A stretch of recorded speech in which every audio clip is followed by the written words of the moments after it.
Your book deals with the main question of aid in what you call pseudo-democracy political systems. A country like Cambodia that on the surface says, we have a free press, we have free and fair elections, we are democratic, kind of using this democratic lingo, as you call it.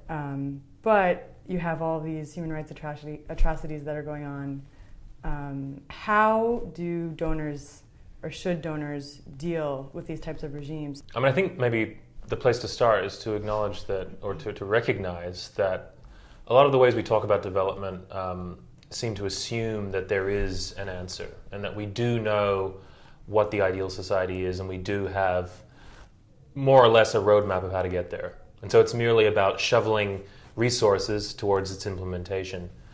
And I think if you look at the history of development, this is actually a relatively recent optimism, relatively recent idea that really comes into its own at the end of the Cold War, even though it did have earlier antecedents.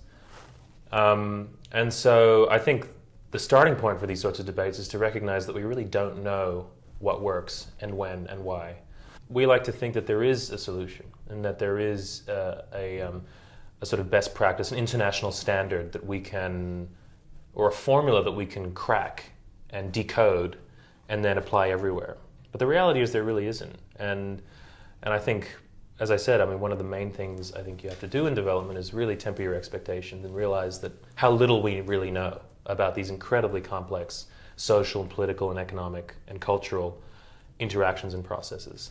And so for donors, I mean, they face a lot of dilemmas in a place like Cambodia, a country that has maintained very purposefully a facade of democracy in order to impress the donors that have bankrolled the country's reconstruction since the end of its civil war.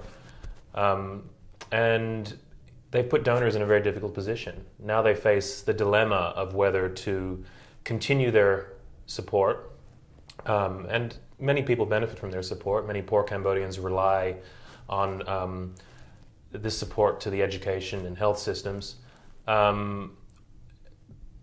So they face the dilemma of whether to continue that support and prop up a broken system and allow the government to redirect its own resources into other areas, or they withdraw their aid and a lot of ordinary people potentially suffer.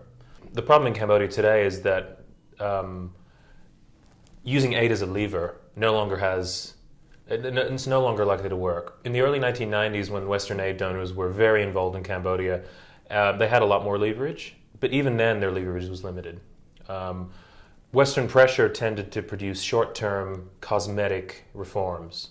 The Cambodian government would let a few people out of prison as a gift to the US government or to other Western donors. And then within 2 years, those people could be back in prison or be under other sorts of government pressure.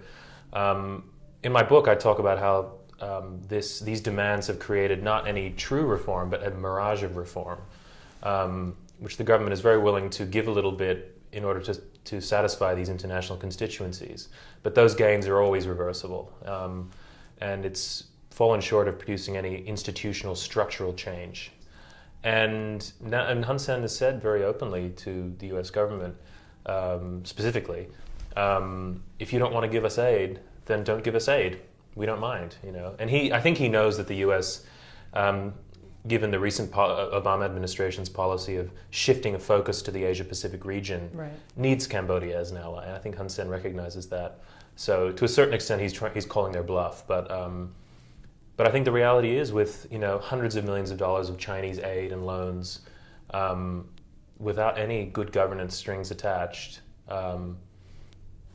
the Cambodian government doesn't really need the Western donors that supported it shortly after the end of the Civil War.